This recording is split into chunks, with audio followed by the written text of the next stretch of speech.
And welcome, ladies and gentlemen. My name is Ivan Oyola Jr., or as some of you may know me as Ivan from Phoenix. And this is my portion of today's conference. This will be a short talk that I give. It is a revisiting of a presentation that I gave up in Sedona, Arizona, back on March 30th of 2019. And this is going to be called Proxy-ism Revisited, Still the Other Dangerous Superstition. And I'd like to give a thanks to Joe Murray and James Cordner for inviting me to give a talk or presentation during their conference. So with that having been said, let's jump right into the recap of the talk that I gave in 2019. So that talk was called You Might Be a Proxyist and Not Know It, or The Other Most Dangerous Superstition, a presentation by me at Anarchizona.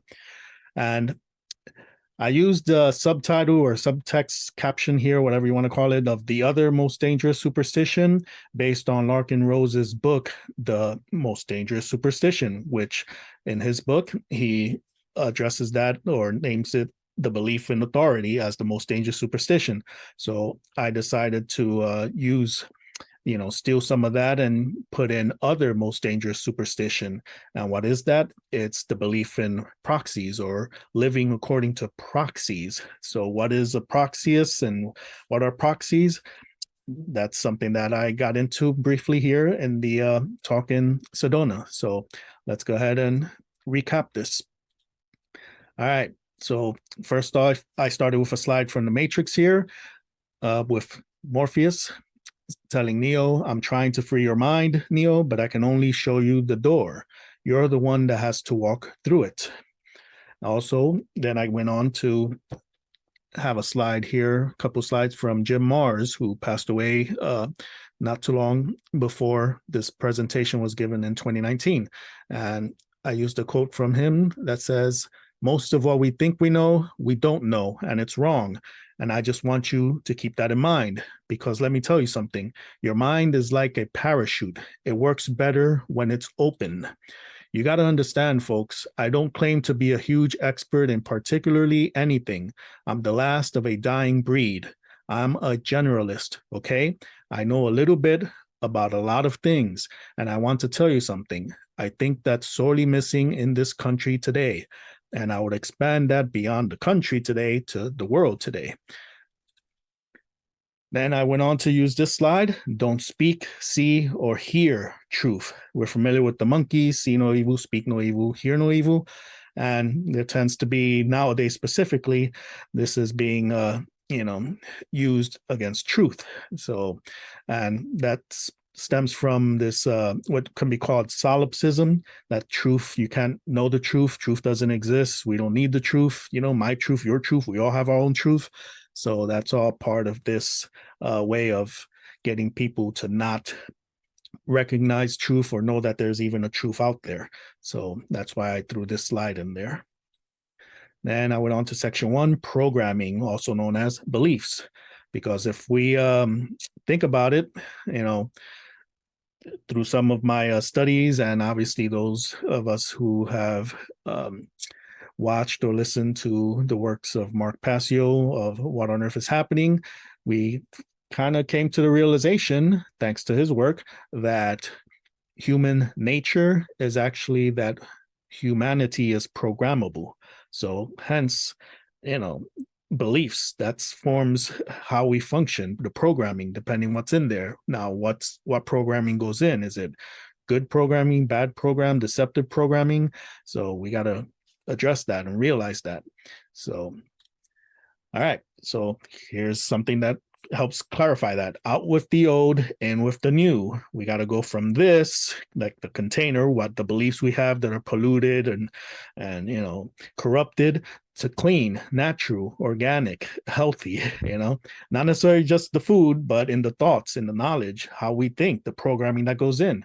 We've heard that saying, garbage in, garbage out. So if we have crap going into our minds, then our mental way of processing and behaving is going to be crap. It's going to reflect that.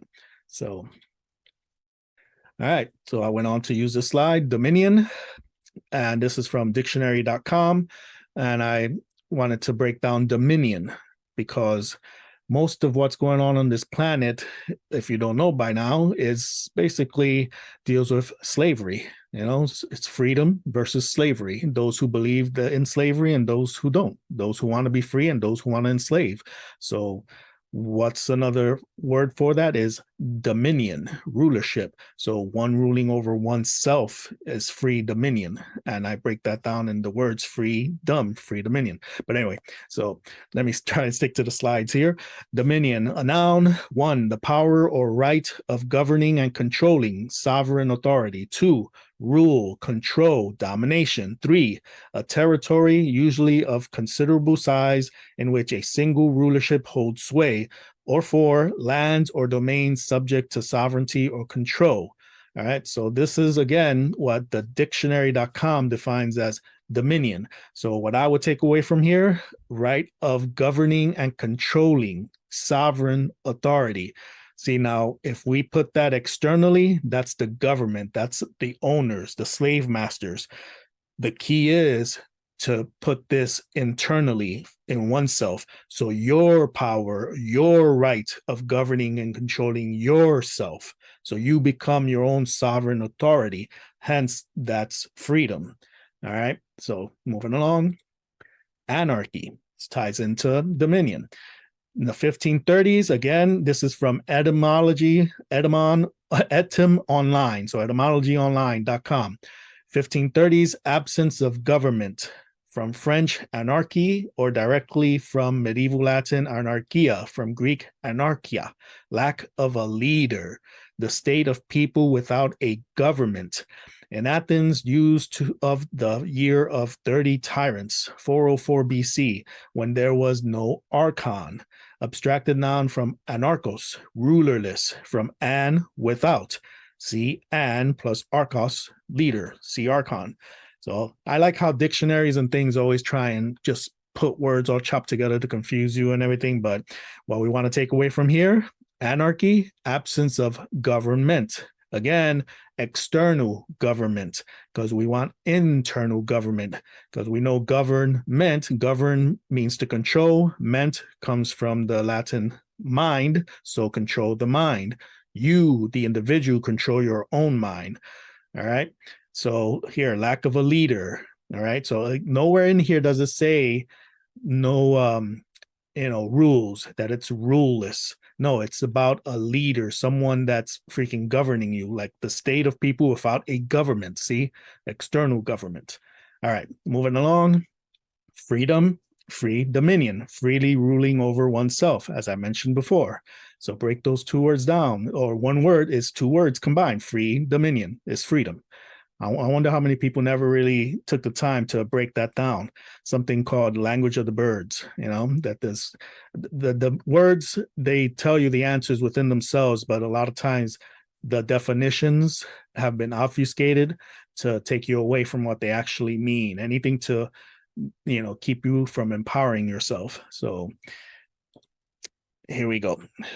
This is a quote from a couple of paragraphs from a book I read many years ago called The Mastery of Love by Don Miguel Ruiz. And this section stuck with me. All right. So what does all this have to do with proxy? This is building up to it. This is leading. It's all connected. All right. So here's just a couple of paragraphs. What has happened is that when we are children, the adults already have that mental disease and they are highly contagious. How do they pass this disease to us? They hook our attention and they teach us to be like them. That is how we pass our disease to our children. And that is how our parents, our teachers, our older siblings, the whole society of sick people infected us with that disease. They hooked our attention and put information into our mind through repetition. This is the way we learned. This is the way we program a human mind. Again, remember what I said?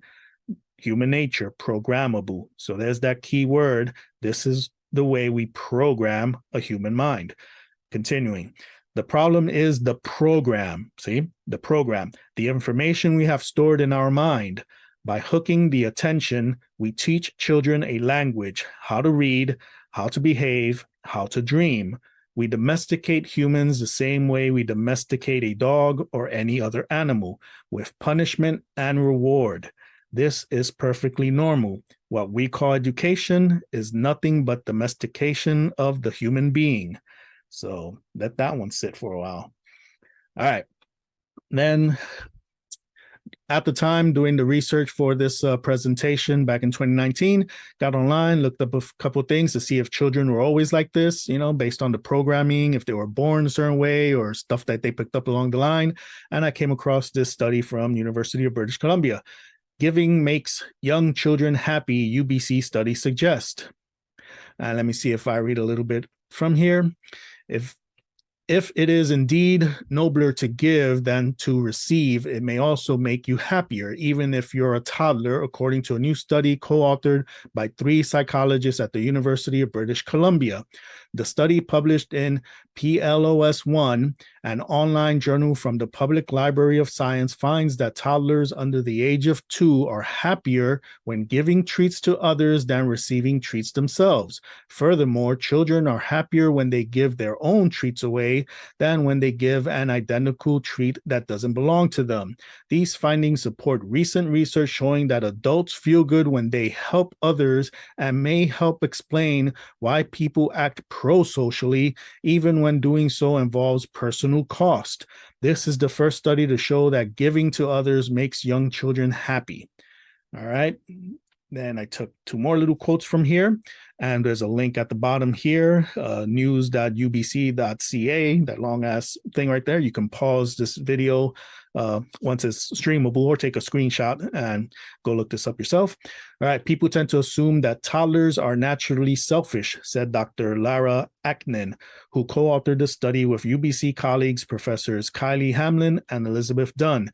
These findings show that children are actually happier giving than receiving. What's most exciting about these findings is that children are happiest when giving their own treats away, said Aknin, lead author of the study. Forfeiting their own valuable resources for the benefit of others makes them happier than giving away just any treat. Interesting, huh? And then I came up with this slide here, because this is where the disease that humans, adults have, begins to be transferred to the children. And this little screenshot here, I think, demonstrates it nicely when you have children selling, with their lemonade stands, 25 cents. So instead of giving, now it's about profiting.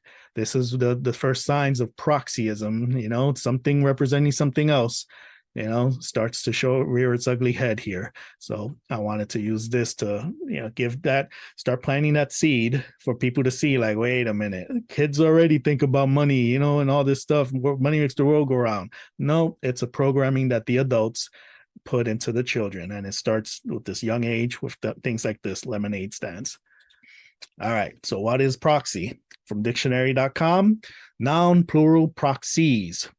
1, the agency, function, or power of a person authorized to act as the deputy or substitute for another. So here they put it as people, a person, but this can be anything. This can be anything that takes the place of something else, substitute for another. 2, the person so authorized, substitute, agent. 3, a written authorization empowering another person to vote or act for the signer, as at a meeting of stockholders. Or 4, an ally or confederate who can be relied upon to speak or act in one's behalf. All right. So that's dictionary.com's definition of proxy. But I would suggest that substitute for another, that right there is the generalist, in me. I would focus on that, substitute for another, not necessarily people, but things like money, right? Because if you want food, you need money. That's its substitute. That's its proxy. You want shelter, you need money. You want clothing, you need money. You want things to get done, no one's going to do it unless you pay them money. So the proxy really is what makes the world go round, allegedly, not money, even though that's a phrase that's stuck in everyone's mind, right? All right, section 2, the other most dangerous superstition. Here we go. From the movie They Live, here's a screenshot. This is your God, money. All right. It's a control mechanism, business, or the act of keeping everyone in a state of busyness. All right. So why did I put this in here? Because again, business and money go hand in hand, don't they? So, and what does that fulfill? That keeps people busy. You're distracted. You don't have time to sit and just contemplate and learn and research and all this kinds of. No, you have to work, get a job, work to make the money, to pay the bills, to pay for everything. And all that is part of business. And again, like the language of the birds, business, break it down, busyness. It's all about keeping you busy. What's the phrase, the saying we have? Busy running on the hamster wheel, right? Keep you constantly on the hamster wheel. All right. From Britannica.com, I looked up the definition for Stockholm Syndrome, all right, because I thought this kind of relates. A psychological response wherein a captive begins to identify closely with his or her captors as well as with their agenda and demands. All right, so what's the Stockholm Syndrome here? Again, like the programming of human nature, belief in money, the proxy of money, that's the Stockholm Syndrome. So apply that here. Psychological response wherein a captive begins to identify closely with his or her captors, be it the bankers, the rich. See, so they want us to, align with their agenda and demands that the only way to get things done is through money, because they're the ones printing the money, if we're speaking about the bankers, and their agenda, wealth, the wealthy. So if we keep fueling the belief that the only way to do anything in this world is through money, well, guess where all the power lays? The people with the money. So I thought Stockholm Syndrome was very appropriate with this. All right, what else do I got here? This was a quote that popped up here, Albert Pike. It takes some thinking. You got to think this one through, but Albert Pike from Morals and Dogma. We often profit more by our enemies than by our friends. We support ourselves only on that which resist and owe our success to opposition. This came across my radar. It was like maybe a YouTube video that I saw where the guy talking referenced this, and he broke it down in a way that made sense. How whenever there's change, it's not necessarily the good people, for the good reasons that force the change. It's the bad people or the controllers with the agenda that are able to fuel or manipulate the good people to bring about what the bad people, what the controllers want, if that makes any kind of sense. Let's read that quote again. We often profit more by our enemies than by our friends. We support ourselves only on that which resists, and we owe our success to opposition. All right. So it's kind of like, what did we have here in the last several years, a decade or so? Black Lives Matter and that Wall Street stuff, all these things. When you do some searching, some research, you kind of find out billionaires over here, Soros and whatever, are the ones funding that. Hence, like the Albert Pikes of the world, the secret society people, the ones that want change, they can't come out and put that change into effect themselves. But if they're able to manipulate the ones that they're trying to control, hence their enemies, to do the work for them, see, there's where this quote comes in. They profit more by their enemies than by their friends, because all the rich people together aren't going to change anything. They got to manipulate the poor or the enslaved to want what the rich want. And that ties back to the Stockholm Syndrome. So hopefully that makes sense to some people here. All right. And then this is a nice little quote here that I got actually from a Facebook message from a friend that attended a anarchy conference down south of the border, which, I won't say who it was, but recently we had that HBO documentary series, The Anarchist, and that was about Anarchapulco. And this friend attended Anarchapulco one of those years, and this kind of was mentioned in the Anarchist series. Someone said a line along the same theme, and here's what I'm referring to. The crypto side of it was a whole different aspect to the conference. That seemed to be where the really wealthy were hanging out, not mixing with us truth peasants.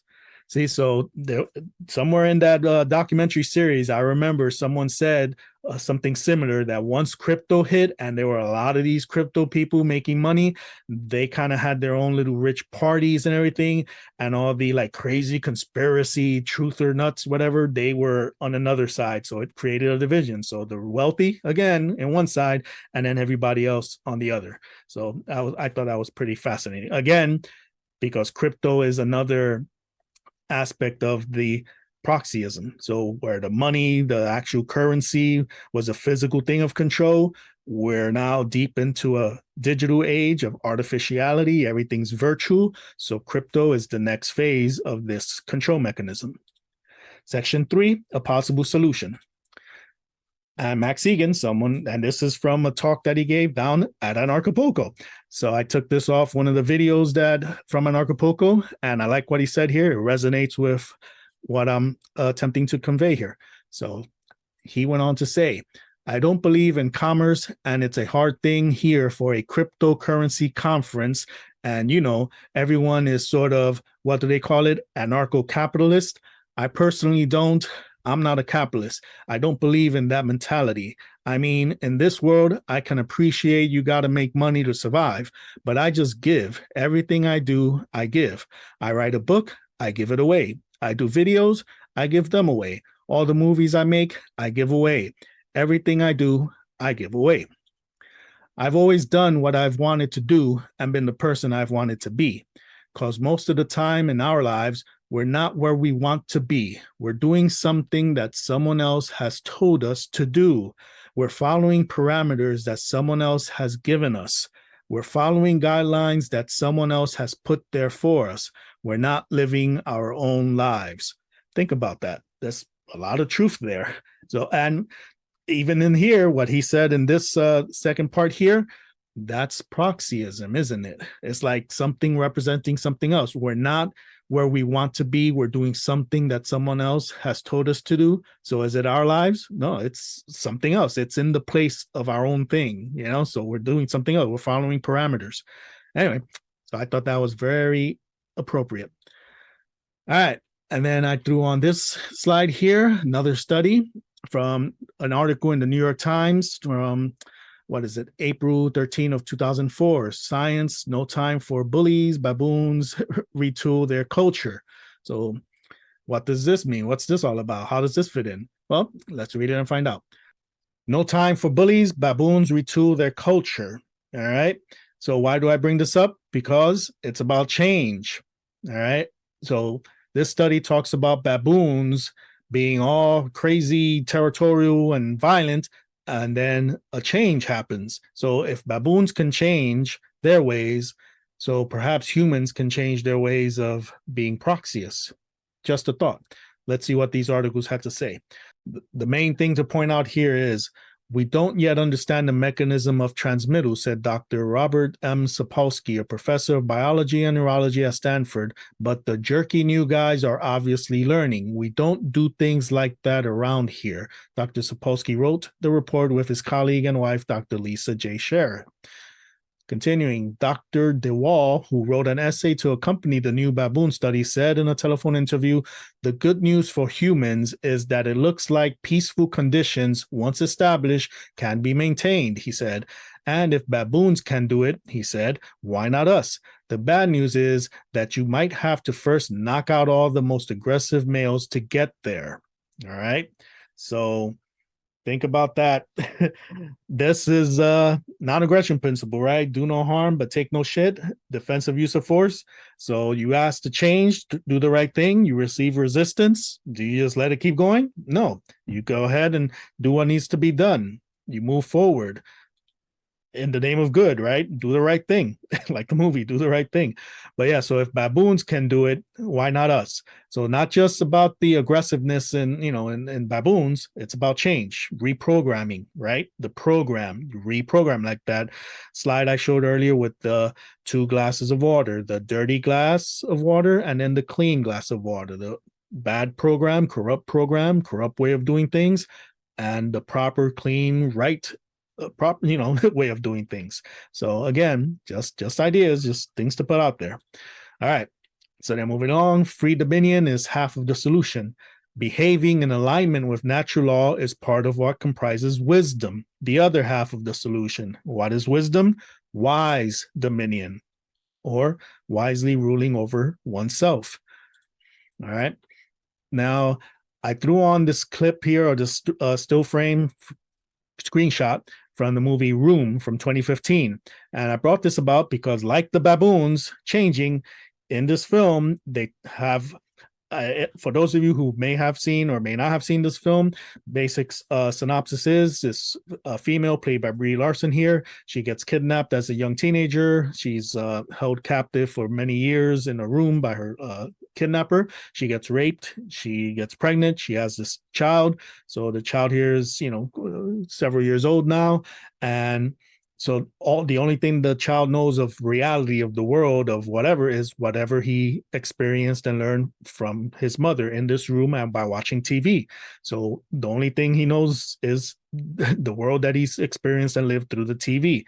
So the main thing here is that once they are rescued and freed from here, doctor does a examination of the child, and the doctor says an interesting line. He has a line and he says, "The child is still plastic."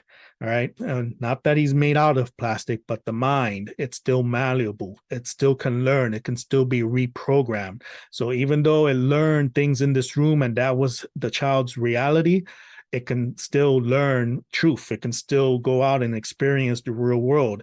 So that's very important here because, again, like the programming, the disease that the parents, the adults pass on to the children are still young enough that they can absorb, take in truth. They can take in what's right. And, they can be reprogrammed or deprogrammed if they've already had like the lemonade stand for profit kind of thing put into their heads. So I just thought that was pretty interesting, theme here in this film, and the line of the child is still plastic. They still can be reprogrammed. So let's move it along. Those of us who have deprogrammed ourselves should assist in the deprogramming of others. But more importantly, we should strive to guide future generations to properly program themselves. This includes rethinking our current artificially based value systems. Okay. So a couple of quick lines here, screenshots. Everyone, if you know of me, know me, that I'm big movie buff, so I'm always referencing films. So from the Avengers Infinity War, we have Doctor Strange says, "Seriously, you don't have any money?" To which Wong replies, "Attachment to the material is detachment from the spiritual." I mean, cliche or whatever, but still there's hints of truth there. Attachment to the materials, detachment from the spiritual. So if we're supposedly spiritual beings having a human experience, but what we value more, the material or what's true, the spirit, the consciousness, the energy, things to think about. And another film that had a good line regarding money and, value, Star Trek First Contact in 1996. Captain Picard says, "The economics of the future are somewhat different. You see, money doesn't exist in the 24th century." And the woman replies, "No money? You mean you don't get paid?" To which Captain Picard replies, "The acquisition of wealth is no longer the driving force in our lives. We work to better ourselves and the rest of humanity." Well, that's an interesting thought, huh?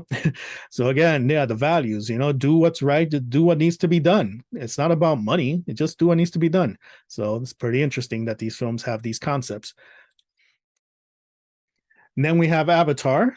So Avatar is pretty interesting also. That had a theme also about, earthlings or humans going to a foreign land, a foreign planet for certain minerals or certain elements, and just destroying whatever's in its way just to acquire it for money, for wealth. All right. So nothing new here, right? But anyway, I put this slide in here. "I see you," because that's a line that is said quite a bit by the Na'vi, those blue people, aliens in this film, that they see the person, the individual, not the value, the materialistic value thing. So I thought that was very important. So I wanted to share that in here. The original talk, I kind of had different slides in here with the homeless. "I see you for who you really are, not a homeless person." The race, "See you for who you are, not the race." For the all different kind of labels or boxes that people are put in. We got to see them for who they really are. A spiritual being having a human experience, not all the other materialistic or artificial labels and boxes that they're placed in.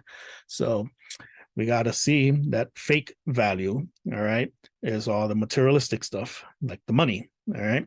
And then basically real value is the spiritual being, truth, freedom, and love. And that's how I ended the original talk up in Sedona. And right now, I'll go ahead and then jump into a couple of slides here. Initially, you see the background I have behind me is just blank white because I wanted to touch on the idea that Proxy-ism, my observations, thoughts, and ponderings have evolved in the last 3 years since the original talk.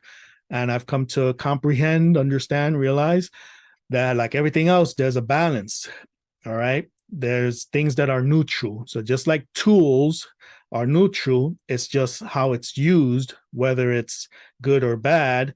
There are good and bad proxies. Imagine that. Now, I know people will say, see, they're going to defend money and say, I knew it. See, money's not a bad thing. It's neutral. It's like, yes, I would agree that money is a neutral thing. However, the problem with money, the belief in that artificial value is, what have we said before? Money makes the world go round. There's an abuse. There's things that have gone too far. It's a nice idea of, it's a method of exchange. I do something and then it's a credit system. Again, now you're opening the door to Pandora's box that just a little bit. And then you end up, really not a guaranteed positive end to this. You're playing with fire when it comes to money. That's what I would suggest. It's but it is neutral. There are neutral proxies out there. So along those lines, I wanted to bring up the ideas of like your hands. You do things yourself, right? You're the one doing it. So, but when you use something in your place, that's a proxy. Like for example, like a glove. I can catch a ball with my hand, or that's me. However, if this ball is pitched or thrown very hard and coming very fast, and I try and catch it with my hand, it's going to hurt. It can possibly even break my bones.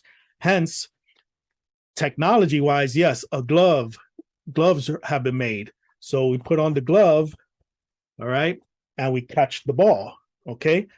In essence, this is a proxy.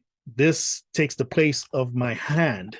Yes, it's a tool. That's another definition or description for it, but this is a proxy. This by itself, just sitting here, doesn't do anything. It still requires me to use it, move it, open it, and close it. See, so it's a proxy. It takes the place of my hand, but it isn't by itself my hand, if that makes any sense. And then along the same lines, when we're doing yard work, any kind of yard work, pulling weeds or breaking branches and things like that, with our hands, we do that manually. We can cut our hands and we get blisters and everything. There's other types of gloves. See, gloves, this is another form of proxy. It takes the place of our hands to achieve something, protecting ourselves. But, it's easier. Same thing with the actual tools.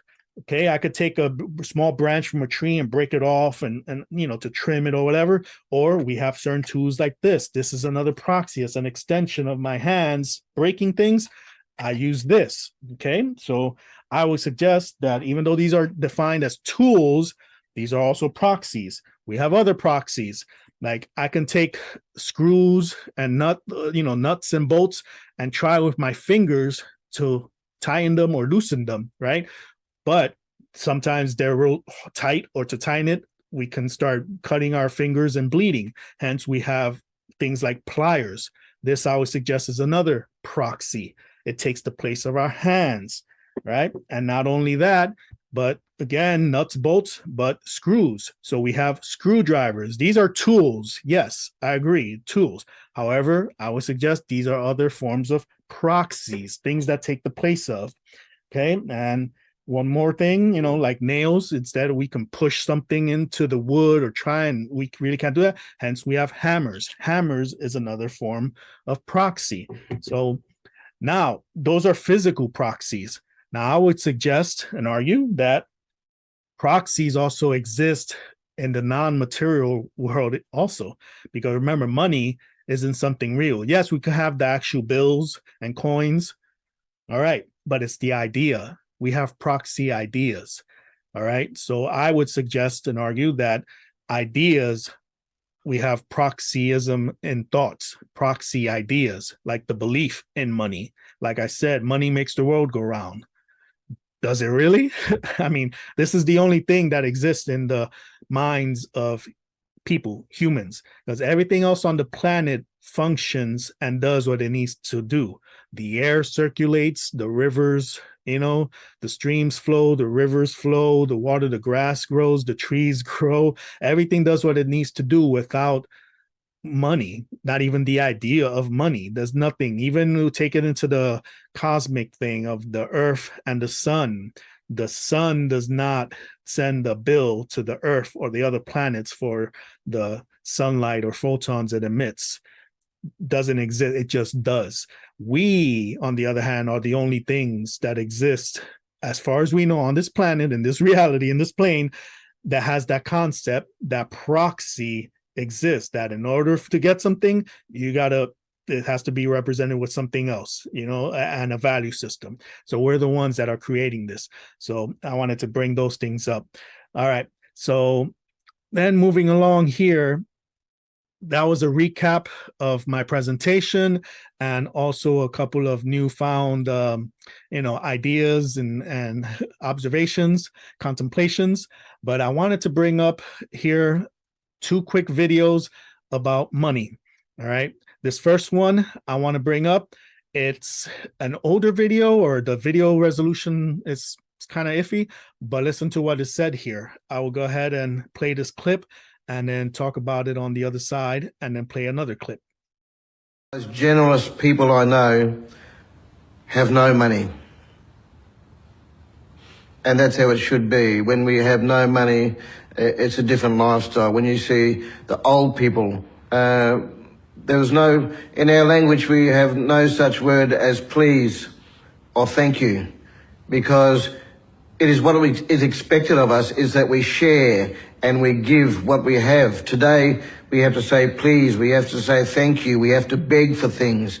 In the old days it was just a giving thing, that we would share things. That was a part of who we are. And not only for Aboriginal people, I expect people all around the world would do the same things before money. But nowadays, it's mine. There are words like mine. We don't share our things anymore. And it kills us as human beings, as a society, as a race. When I say race, I'm talking about the human race. But we deny other people shelter, we deny other people food, we deny other people their survival purely because of money. All right. So that was interesting right there. That came across my radar a while back. Going through an old hard drive, that video popped up and I was like, wow, synchronicity. This fits in with the presentation or talk that I'm giving here.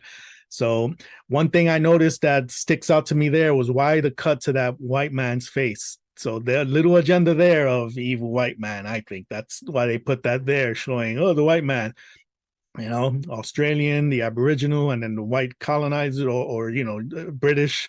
So again, agenda. However, most of the other stuff he spoke, that sounds pretty good, right? It should be, again, you take it back to the childlike mentality of you just give, you just share whatever is necessary. We just give to each other. We help each other without the expectance, dependency on money, that value system that, well, I'm not going to do this unless I'm getting paid for it. Again, stuff that's in people's heads. So I thought that was very interesting. And then recently, the comedian I came across here, this was pretty interesting, funny too. And again, the truth in humor in comedy is great. George Carlin and Bill Hicks, classics. These guys knew how to do their thing. And here's someone recent. I just saw a few of his videos on Netflix and talking about proxyism and money and artificiality. Listen to what Mohammed Ahmed has to say here. Look, I got a hot tip for you, okay? Cryptocurrency. What the fuck is cryptocurrency? It's these little people inside of a computer, and they're just mining. They're just mining for these digital coins, okay? What you do is you move the real fake money over to the more real fake money.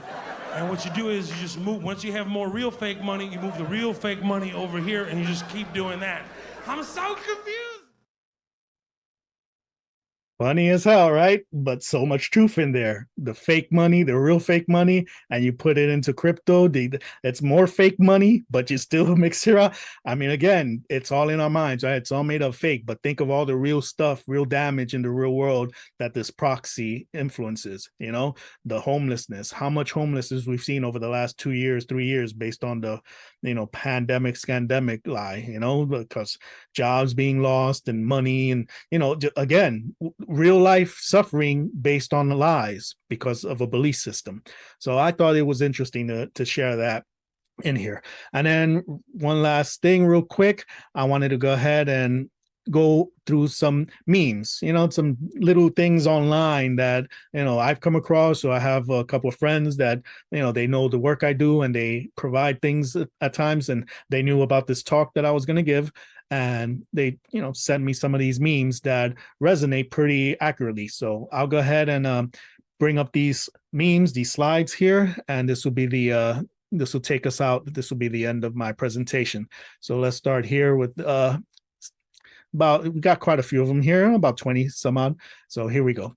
This first one, pretty interesting. Again, we got a human here, a man talking to an animal. "Ha, you're such a dumb creature." And the animal replies, "You're the only creature that pays to live on Earth."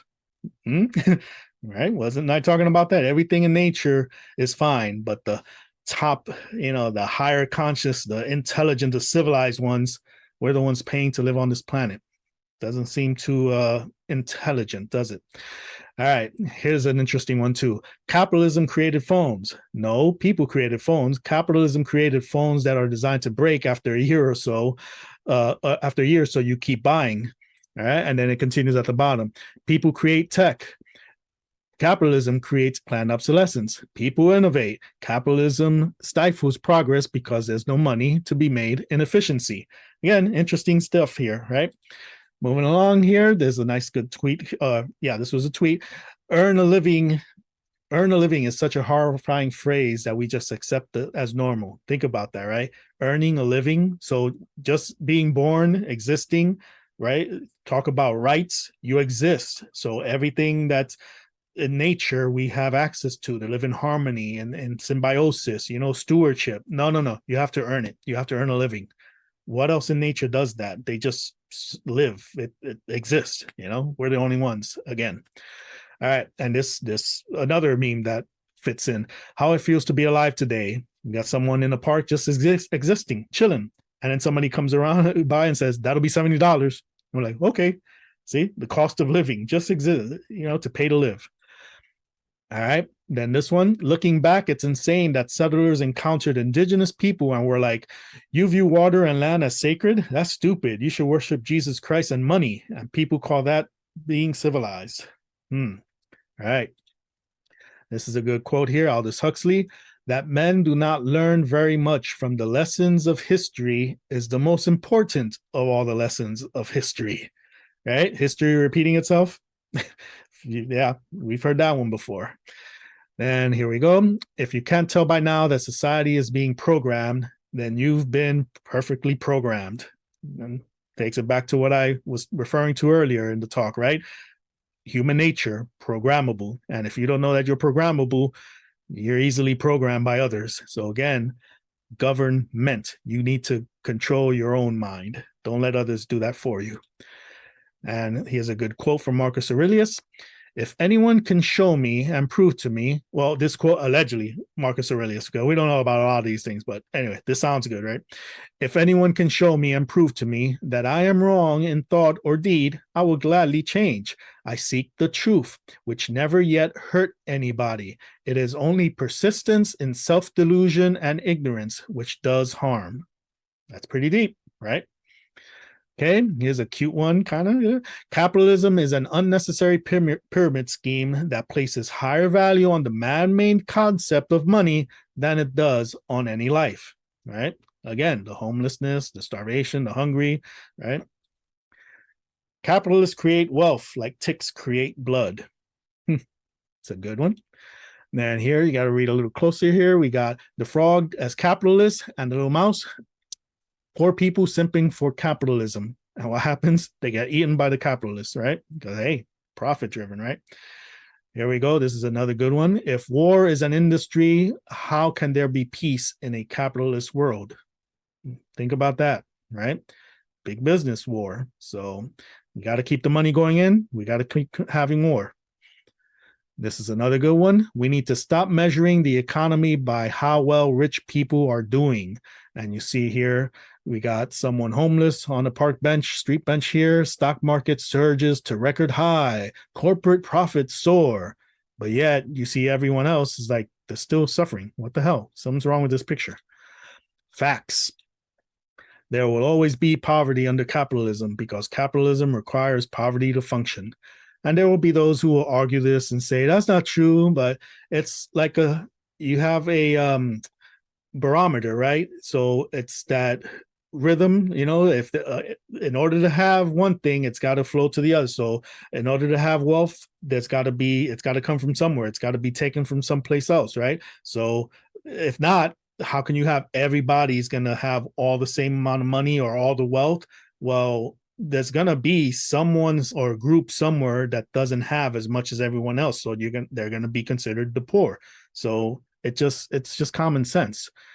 All right. Then here's another good one. When money speaks, truth is silent. And what's the quote that we've always heard? Money talks, bullshit walks, right? So come on. All right. It is precisely because land is viewed as a commodity that it is mismanaged. Okay, so look at, we can take that water and sell it. We can go ahead, cut these trees down for lumber to build, so yeah, that grass, whatever, everything's monetized instead of being in harmony, stewardship, and being, in balance with nature. But that's humans for you. All right, the evolution of medicine. We got quite a bit of symbolism here. We got the snakes here for the medical symbol, but they transform here into money, dollar signs, which is also interesting, right? And we got a quote here. You've got to hand it to capitalism. Convincing everyone that freedom meant obeying your boss or starving was a pretty incredible achievement. Yeah, that's not too far off base, right? And this is cute, but the little yellow and black little symbol here, I figure that's what a anarcho-capitalist. So we talk about, they symbolize the water, the bottle here is taxes. Like, no, it's theft. Taxation is theft. All right, so change that taxes as rent. You're charging rent. You're not working for anything, but you're charging rent on property from someone. Yummy, yummy, passive income. Right? Little hypocrite. Again, I know people will argue this like, well, no, that's a business thing. Well, what do we say business is? Busyness, right? Based on what? Money. People do need shelter, but you're going to profit off of that. And yeah. And look at this day and age. Anybody look at the price of rental properties and everything? The homes, me, for example, my home, I've been in this property right now since 2013, 9 years now. First moved in here, the first year or two, the rent was only $750 a month. Wow, right? $750.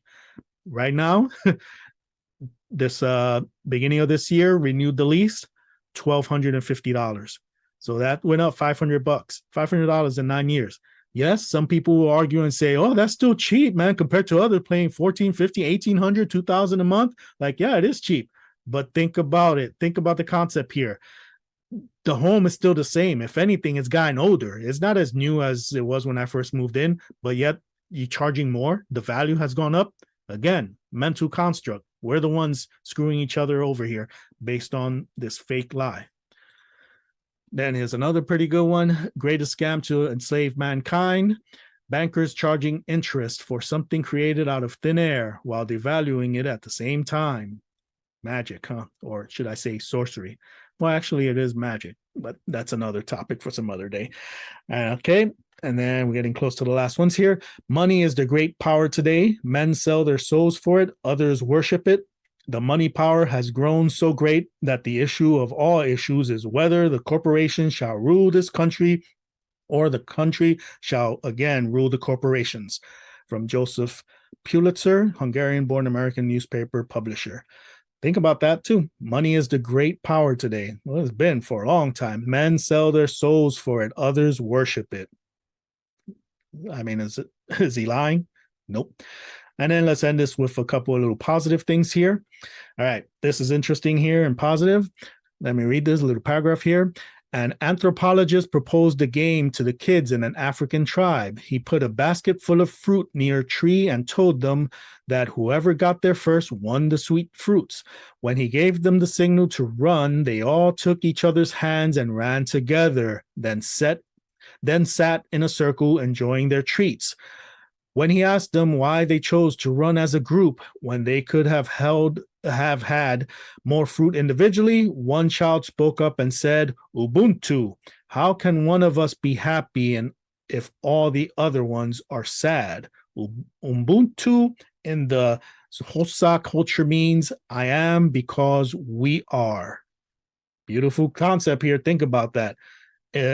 Really opposite to westernized culture of dog eat dog, survival of the fittest, right? Capitalism, and again, people don't realize capitalism, to capitalize by definition means to take advantage of, right? So you got to capitalize, you got to take advantage, you got to, hey, I got to get some, so somebody else loses, take advantage of. But yeah, so this is a great example here of, again, children, young kids, before being corrupted with, adult disease of money and wealth and materialism. It's like, no, equality. We all do together. So that was very beautiful right there. And then the last thing here, this is pretty nice too. A little Snoopy, Charlie Brown. One day, Snoopy, we'll all die. Ooh, that sounds negative, but here's a positive. Yep, but all the others, we get to live. See, so between now and the end, we get to live. One day we're going to die, but between now and then, live. It's a matter of what we do with the time we have. So live, instead of focusing all our time on more money, materialism, stress, and, getting over on someone, satanic thoughts, me, selfishness, which is something else people don't comprehend. Satanic means service to self. It's about you instead of like the previous slide with the children, all of us together. So yeah, so those are a couple of things there I wanted to share here at the end. And I know there's a lot more can get into here, but time restraints and everything. Just wanted to go ahead and put a little update out there. So hopefully this was informative for some and help clarify some things or open your eyes to society, the values, and make you contemplate as to what you're actually living for. Is it the materialistic, the money stuff, or aligning to truth? And also the name of this conference, Shattering the Illusion. I wanted to point out that it's very interesting that it's not dissolve the illusion or fade the illusion or transition the illusion.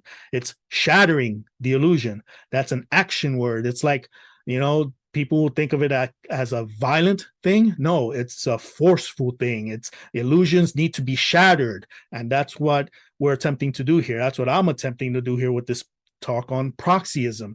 Got to shatter that illusion of the value of money. That's the thing that controls everyone. That's what we live by, we live for. We got to shatter that illusion. And even more, even in the truther or anarchist or freedom, whatever communities, there are many illusions there that we have to shatter. So that's something for another talk, but I wanted to plant that seed. So all that having been said, hopefully the rest, you ladies and gentlemen watching and listening to this presentation will take something away. And hopefully a lot of what I said will resonate with many of you. And if you'd like to know some more, you can check out my websites, freeyourmindaz.com or truthmindreality.com. And like the rest of us, many of us here presenting today, my work can also be found on the onegreatworknetwork.com. And once again, I'm Ivan from Phoenix, or Ivan Oyola Jr. Thank you for your time and attention. And the way I end most of my podcasts and videos, depending what time of day, where you are on this flat earth, where you are in this reality, depending what time you're watching this, good morning, good afternoon, or good night, and be well.